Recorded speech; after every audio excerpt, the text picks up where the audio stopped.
Semua orang berhak memilih warna, mulai merah, putih, biru muda, hingga jingga. Tapi ingat, kita tetap bersaudara Indonesia. Awali hari dengan berbaik sangka. Ini dia podcast Tribun Jogja. Halo, Bapak.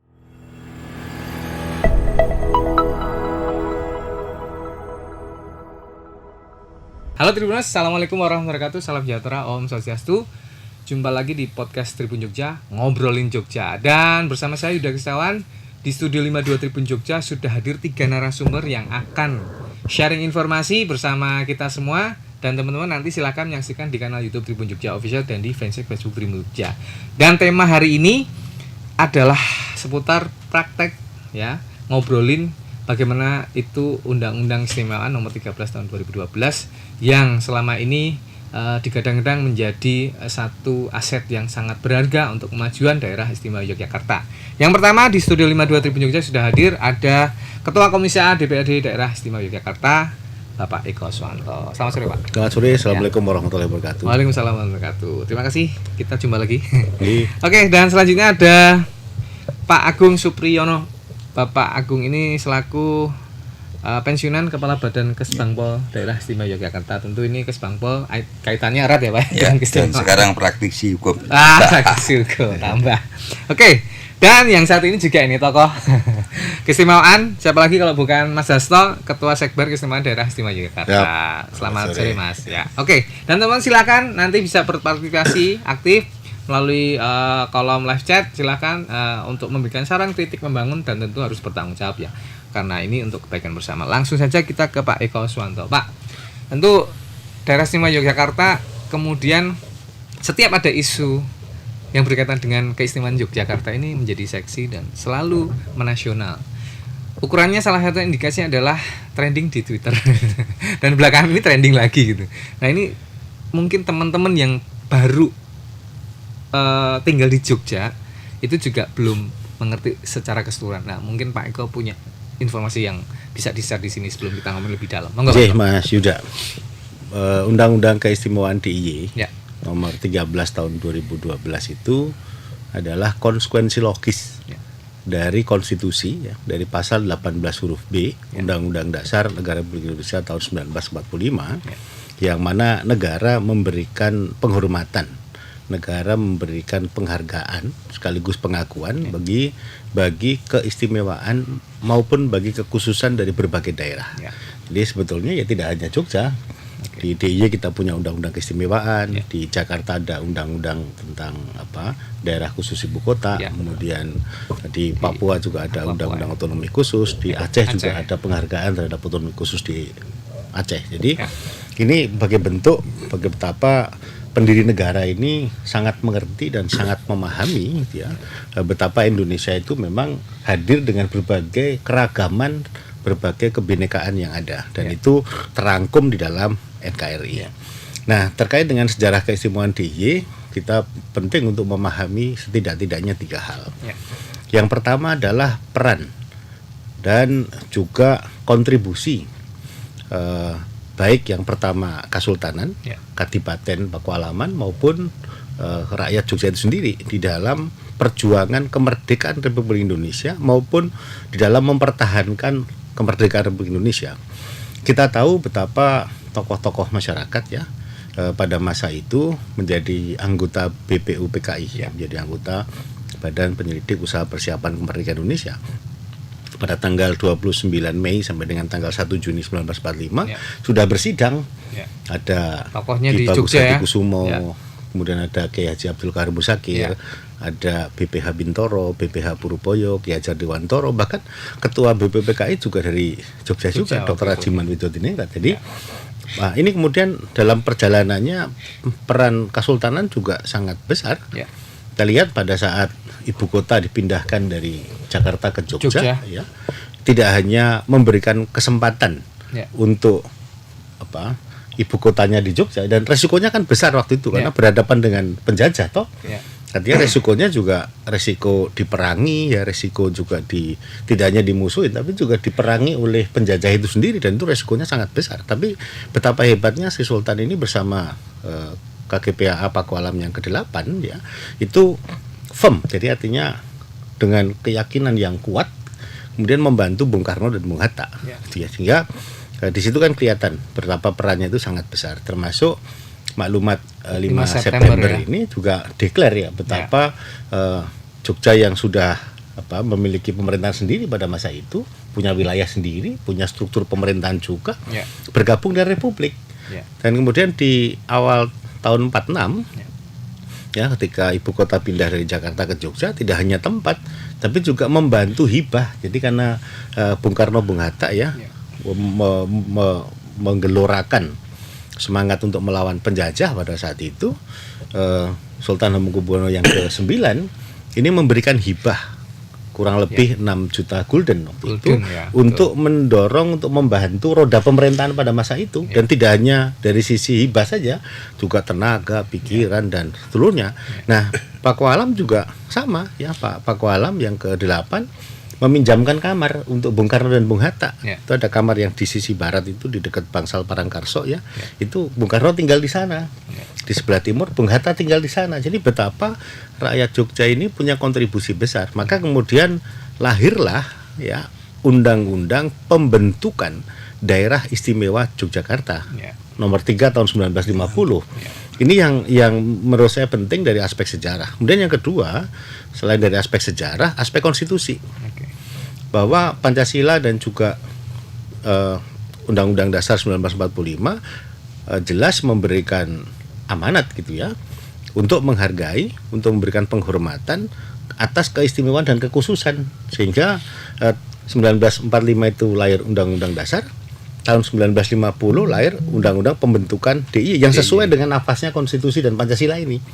Nah, kemudian yang ketiga, aspek yang ketiga, kemarin kan ada rame-rame tuh ya soal Ade Armando dari PSI yang kemudian bicara bahwa penetapan gubernur ini seolah-olah adalah politik dinasti, seolah-olah adalah tidak sesuai dengan konstitusi ya. Inilah yang kemudian perlu kita luruskan, bahwa Undang-Undang Keistimewaan DIY itu yang pertama sesuai dengan Pancasila, konstitusional dan sah secara hukum, karena prosesnya itu prosesnya benar semua ini. Ya. Nah, kemudian tentang penetapan gubernur itu sendiri, itu juga bagian yang sesuai dengan Pancasila, bagian yang sesuai dengan konstitusi dan sah secara hukum. Saya pada terakhir ya di tahun 2022 kemarin ditugaskan menjadi ketua pansus ya tentang tata tertib penetapan gubernur dan wakil gubernur DIY, dan kami mempelajari betul dari aspek ideologis Pancasila ya, sesuai, dari aspek konstitusi ada payungnya, ada cantolannya di pasal 18 huruf D, dari sisi undang-undang ada, sehingga pernyataan bahwa penetapan gubernur itu tidak sesuai konstitusi itu pernyataan yang tidak berdasar, pernyataan yang saya sebut menyesatkan gitu ya.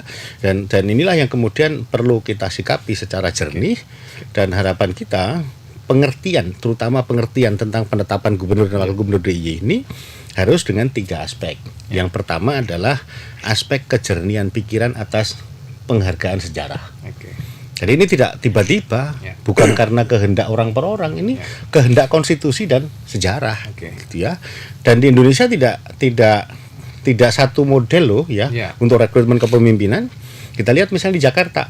Di Jakarta ada gubernur, tapi pemilihannya melalui mekanisme pemilu, dan itu pun harus dengan memenuhi syarat 50% plus 1. Sehingga di sana boleh jadi ada 2 putaran, karena pertimbangan tertentu. Kemudian Bupati Wali Kota di Jakarta itu PNS. Kenapa? Karena kota administratif, kabupaten administratif. Kemudian di Aceh, bahkan negara memberikan penghargaan atas partai lokal yang ada di Aceh.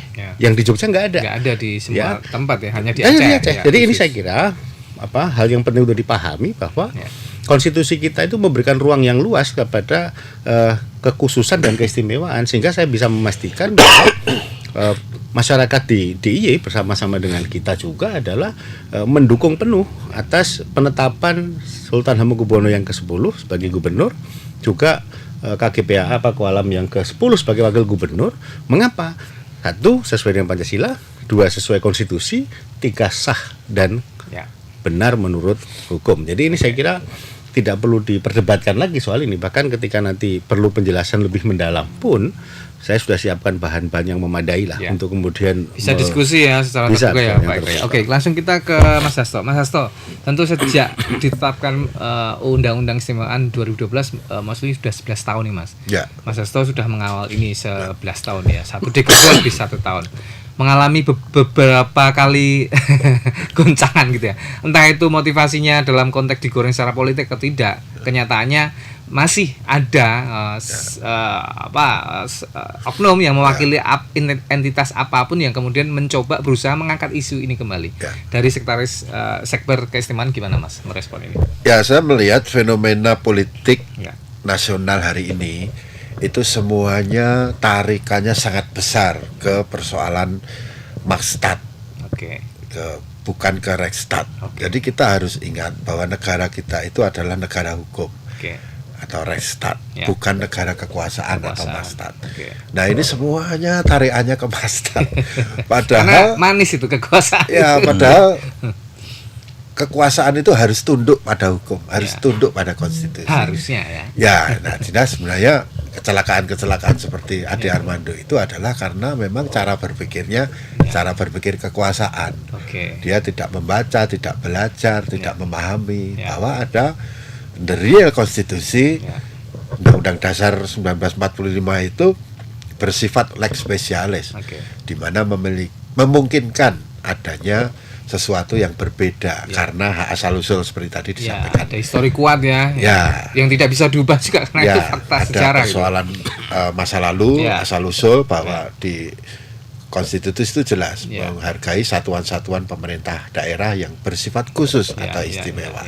Dan kemudian di poin menimbang di Undang-Undang Keistimewaan itu jelas bahwa negara mengakui eksistensi Jogja itu sebelum ada RI. Betul. Ya, jadi politisi-politisi yang seperti jamur tumbuh di musim penghujan kayak Ade Armando ini nggak ngerti konstitusi.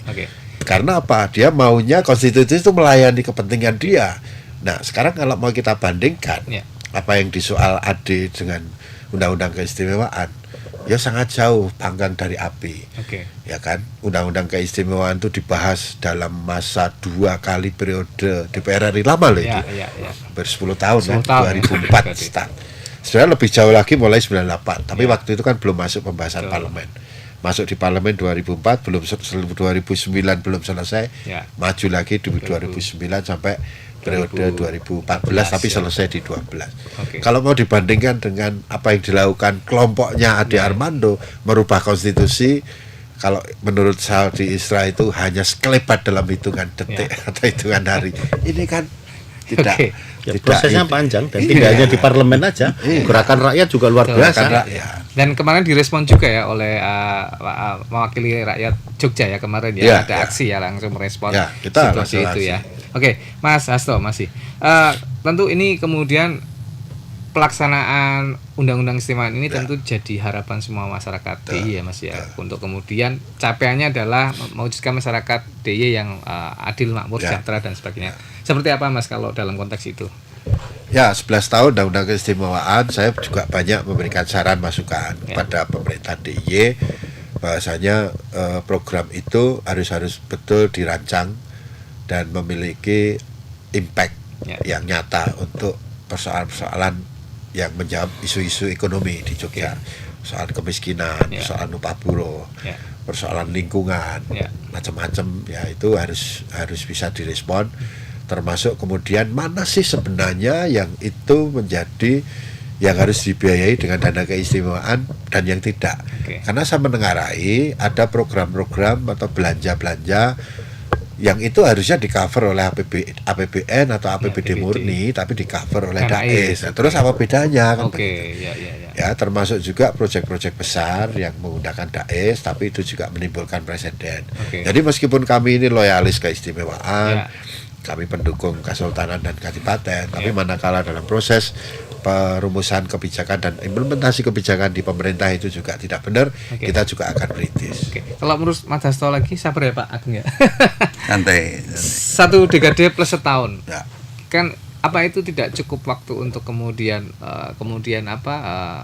memanfaatkan dana keistimewaan khususnya Ya. yang berhubungan dengan UU nomor 13 tahun 2012 untuk kemudian meminimalisir lah, menekan setidaknya dari indikator angka kemiskinan Jogja dan sebagainya. Menurut pandangan Mas Hasto sendiri gimana? Ya, tentu kalau kita bicara seperti itu dengan pemerintah, tentu mohon maaf ya, pasti nanti arahnya ke debat kusir.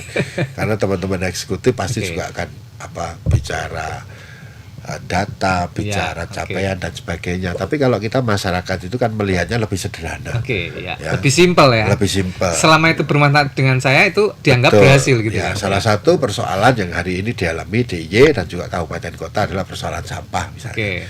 Persoalan sampah ini kan persoalan yang dikatakan simpel ya simpel, tidak simpel ya tidak simpel. Nah, mestinya itu menjadi skala prioritas hari ini, ya, menggunakan, bahkan Resor Dalam kan juga sudah mengetika bahwa silakan DAES itu dipakai untuk mengatasi masalah sampah. Nah, pertanyaannya, kenapa itu masih jadi problem?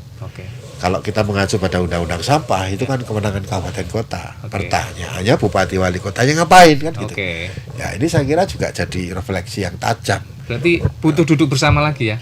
Ya, saya kira duduk bersamanya sudah cukup lah. Ini kan kalau duduk sampahnya makin penuh.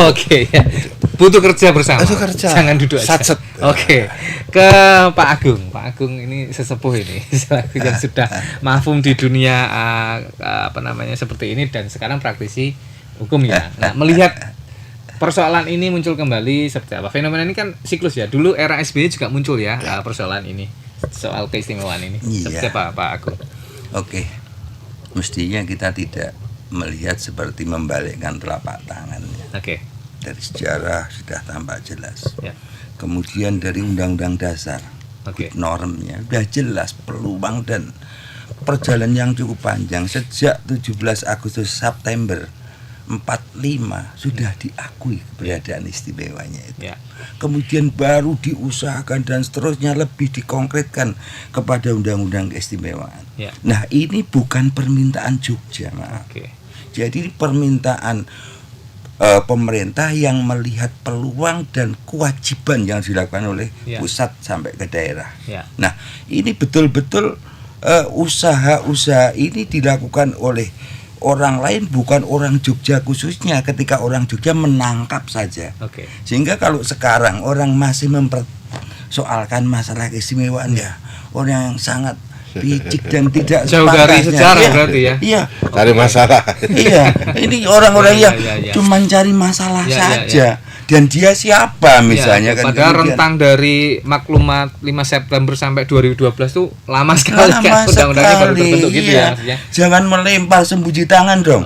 Yang punya masalah ini siapa gitu loh. Kalau kita pikirkan, nah ini sebaiknya gimana masyarakat Jogja? Sebaiknya begini, saya hanya khawatir masyarakat Jogja itu sensitif dan Jogja itu menjadi barometer nasional. Jangan main-main. Seksi sekali. Iya. Kalau ini sampai masyarakat Jogja yang sudah tidak terima, ini kan repot. Sekalipun maaf ya, saya melihat kebesaran jiwa Resor Dalamnya, kebesaran jiwa ketika dia mengatakan saya menjalankan konstitusi, bukan permintaan saya.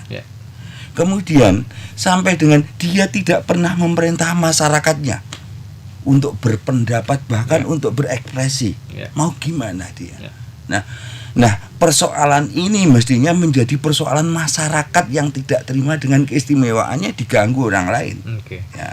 Ya, oleh karena itu saya sangat menghimbau kepada siapapun yang mencoba untuk masuk ke Jogja dengan merusak persatuan dan kesatuan Jogja, yang selama ini lebih-lebih menyalahkan kelompok mahasiswa misalnya. Sangat tidak tepat. Mereka lebih pintar dari orang yang ngomong kan. Mereka lebih Pak Agung, kalau ada diskusi di media sosial itu ada yang mungkin kita akan legowo sedikit ya. Ketika ada kemudian lah kita ambil hikmahnya adanya situasi yang isu dilempar bola panas seperti ini, kemudian mengingatkan kita, ternyata keistimewaan ini benar-benar diperhatikan banyak orang. Kalau kita lihat begitu untuk introspeksi diri gimana Pak Agung? Ya, makanya ngerso dalam jangan ngomong, silahkan aja ngomong. Kalau memang bisa rubah-rubah lah melalui undang-undang dasar, jangan mainin negara bubar. Ini tidak mainan loh kita. Dan ini kan tidak hanya di soal penetapan gubernur. Ya, kalau kita lihat Ade Armando dari PSI itu kan sebelumnya sudah mempersoalkan tentang pertanahan. Sehingga menurut saya yang utama hari ini adalah kami matur nuwun pada masyarakat di Yogyakarta yang tidak terprovokasi gitu ya, dengan tetap menyampaikan pendapatnya dengan cara Jogja, santun dengan cara yang berbudaya, dengan cara yang nyeni lah gitu ya. Dan saya tadi juga dapat kontak ya, ada WA, ada telepon, itu tidak hanya teman-teman dari Jogja, dari berbagai daerah, di Jakarta, dari berbagai daerah juga komunikasi. Dan intinya adalah bahwa keistimewaan DIY ini harus diberikan pemahaman bahwa ini konstitusional. Jadi tidak boleh ada tuduhan yang tadi ya seolah-olah tidak ini keinginan berdasar gitu ya. Saya ini kan menjadi bagian kecil dari pergerakan pada masa itu yang Mas Hasto lebih banyak berperan pada saat itu gitu ya. Jadi sejarah ini kan tidak boleh dihapus. Ya, misalnya tadi disebut bagaimana amanah Sultan Hamengkubuwono yang ke-9 yang sering disebut publik namanya Maklumat 5 September. Loh, itu kan satu sikap yang luar biasa hebat dan visioner ya. Gak cuma visioner, tapi pengorbanan yang sangat besar. Negara jadi bagian provinsi luar biasa. Nah, kemudian tadi ibu kota pindah ke Jogja. Ya, masih sudah ketempatan kira-kira begitu ya. Masih kemudian bantu lagi dengan hibah 6 juta golden dan seterusnya. Nah, maka kemudian penting bagi kita untuk mengedepankan aspek hukum. Maka kita sepakat dengan teman-teman yang lain bahwa persoalan yang hari ini terkait dengan apa yang disampaikan oleh Saudara Ade Armando dari PSI itu ya memang harus selesaikan dengan hukum. Jadi harus bertanggung jawab, bertanggung jawab dengan pernyataannya dari aspek hukum. Jadi dari aspek hukum. Kalau Mas Hasto dari kacamata tadi Mas, kita legowo lah ya gitu. Misalnya ini ada sosok-sosok seperti politisi yang kemudian mengungkit lagi, tapi kan kemudian mengingatkan kita setidaknya ternyata keistimewaan ini memang harus kita jaga gitu. Nah, dari kacamata ini seperti apa Mas? Ya, saya kira memang perlu edukasi yang berkelanjutan menyangkut kondisi sejarah Jogja, baik itu dijadikan sebagai kurikulum di sekolah dasar, menengah, tinggi khususnya di Jogja. Jadi kan bisa masuk di muatan lokal tentang keistimewaan ini, termasuk juga itu menjadi pengetahuan yang perlu diketahui oleh aktor-aktor politik, baik terutama di lokal dan juga nasional. Karena kan memang sebenarnya ketika kita menghargai sejarah Jogja, itu tidak hanya Jogja tapi juga Indonesia loh. Karena seperti yang tadi disampaikan Pak Eko dan Pak Agung, betapa besar peran Jogja bagi NKRI ini, mengasuh bayi Republik, memberikan perlindungan. Ini 19 Desember besok kita memperingati agresi militer 2 di mana waktu itu Jogja dihancurkan oleh Belanda. Banyak sekali peristiwa-peristiwa di Jogja yang itu memiliki dimensi yang nasional. Nah, ini merupakan konten sejarah yang harus terus diedukasikan kepada seluruh masyarakat supaya ingatan masyarakat itu panjang, tidak pendek.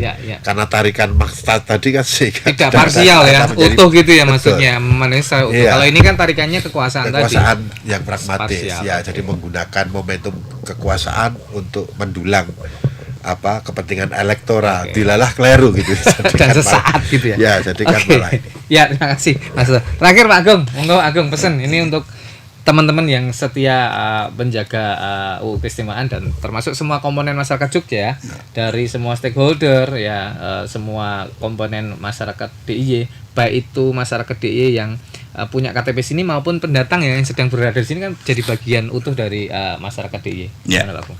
Yang pertama, bagi masyarakat DIY saya rasa sudah lebih pintar dari yang ngomong yang ngawur kan gitu. Nah, ini sekedar lebih memantapkan keistimewaan Jogja dengan benturan yang seperti apapun ternyata tetap dari konstitusi, kemudian pemahaman masyarakat, bahkan yang lebih lagi menjadi suatu yang tidak terkira bagi yang ngomong mungkin ketika mereka harus didatangi oleh Paman Usman ya, paman termasuk beliau nih. Namanya tuh enak gitu. Iya. Paman Usman gitu loh. Iya, beda dengan yang Usman yang lain kan gitu ya. Di sana nampilinnya bergodo ya. Ada yang itu kok panjang nih. Nah iya, makanya ini merupakan bukti bahwa Jogja ini tidak ada salahnya sedikit pun.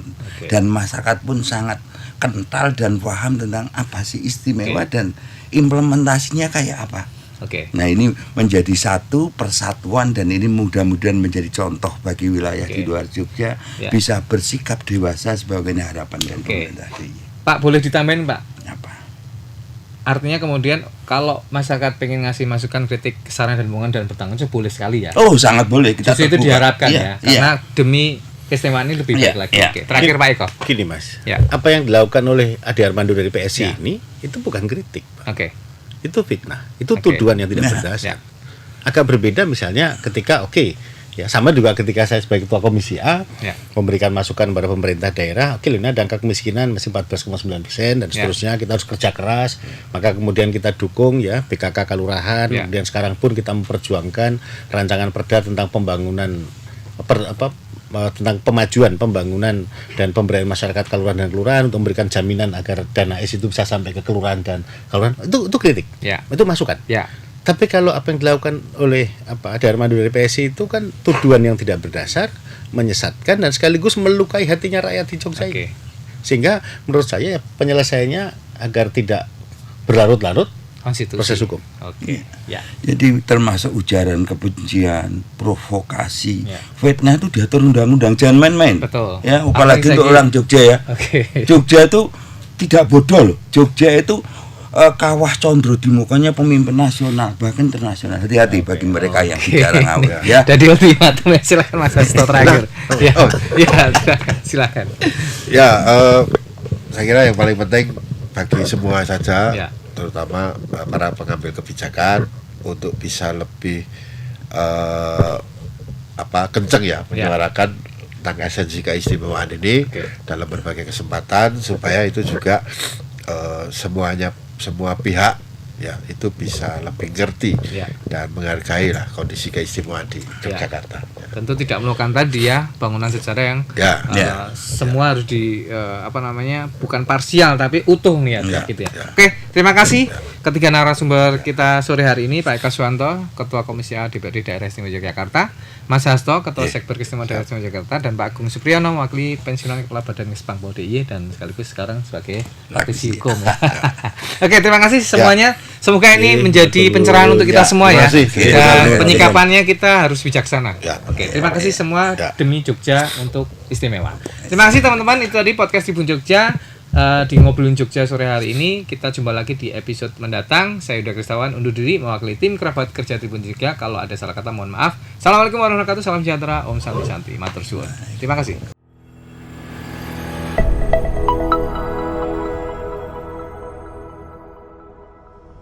Download Tribun X sekarang, menghadirkan lokal menjadi Indonesia.